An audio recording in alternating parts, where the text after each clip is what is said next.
Next up, at UFC Nashville, we have Tanner Boser in his second fight at light heavyweight, taking on Aleksa Camur. Tanner Boser, 20-10 overall, 1-4 in his last 5. He's coming off that knockout loss to Jan Kutalaba in his light heavyweight debut. He's taking on Aleksa Camur. This kid is only 6-2 in his career. He's 3-2 in his last 5. He is coming off of 2 losses and 2 years away.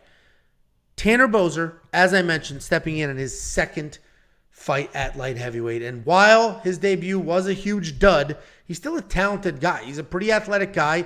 He was small for heavyweight, so it's good size for light heavyweight. He's got solid striking with a differential of 4-2.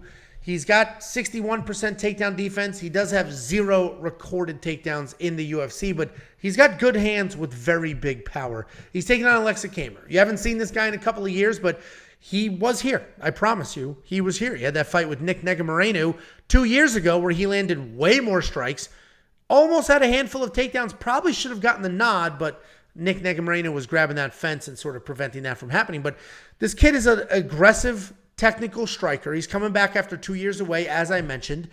He does work in grappling when he needs to, but he's very fast. He throws solid straight punches. And when he isn't wrestling, he's going to work in some takedowns. Meaning, if you're not shooting on him, he'll shoot on you. He's not a wrestler, but he can get those going. Tanner Boser is 1-4 in his last 5. 1-4 in his last 5. Coming off a pretty quick knockout loss. And I understand he's athletic. He's probably going to be bigger. But who in the world is spending this money on him? And I see the line is actually tightening, and that makes a lot of sense. I just cannot believe he opened at 185. Aleksa Camur, yes, he's 6-2. That last fight was probably a win, so he's 7-1. He's young. He's going to be the better striker. I like Aleksa Camur here. It is going to be low confidence because 2 years away is wild. I don't know what we're going to see. And Tanner Boser is tough as shit. He will come forward and just swing away, and if his chin gives out, it gives out. But he's not going to quit on you. So the pick is going to be Aleksa. I'm probably not going to do anything with it, though. What do you think, Jakey boy? Yeah, Aleksa, you mentioned the layoff. One of the reasons why he had that long layoff was he got his elbow cleaned up, and he talked about it in an interview, I think last week or something like that. He was having nerve issues and muscle issues with his I think right or left elbow, whatever his jab elbow is.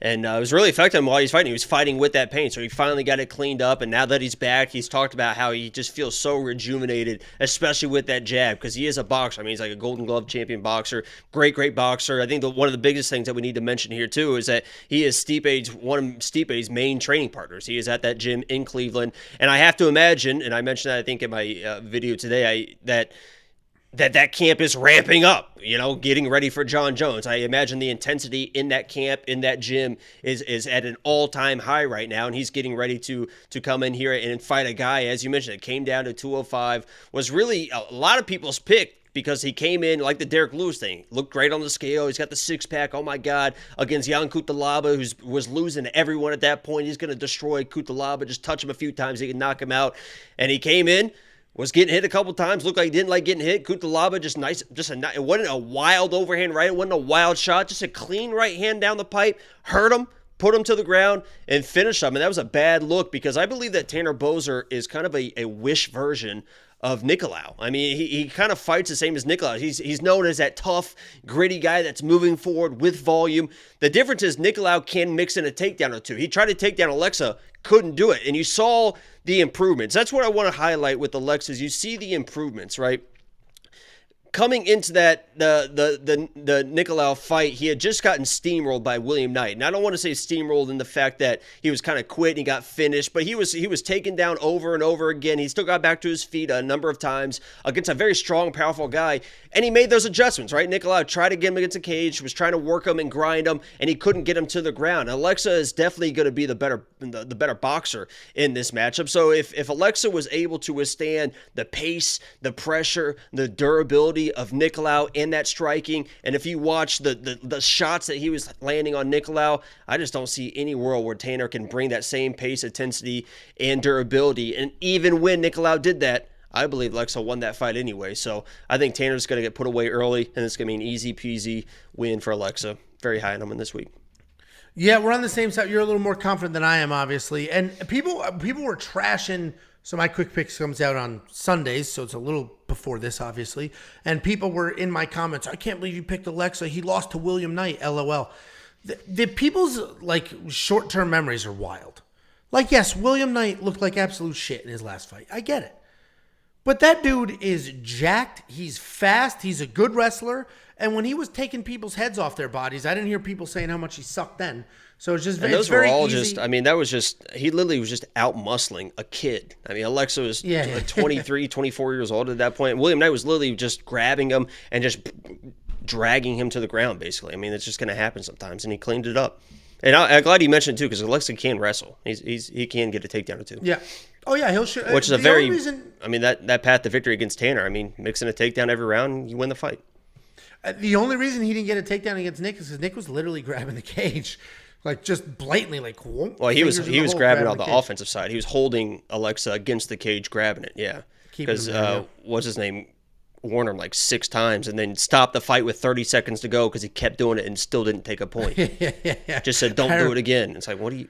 It's 30 seconds. I remember watching that. I think you live streamed that one in like one of your very first live streams. Because I think I watched that like in the kitchen and Tiffany was like, what is that, Jacob? What is happening? Maybe. Oh, how far we've come. O-M-E. C-O-M-E.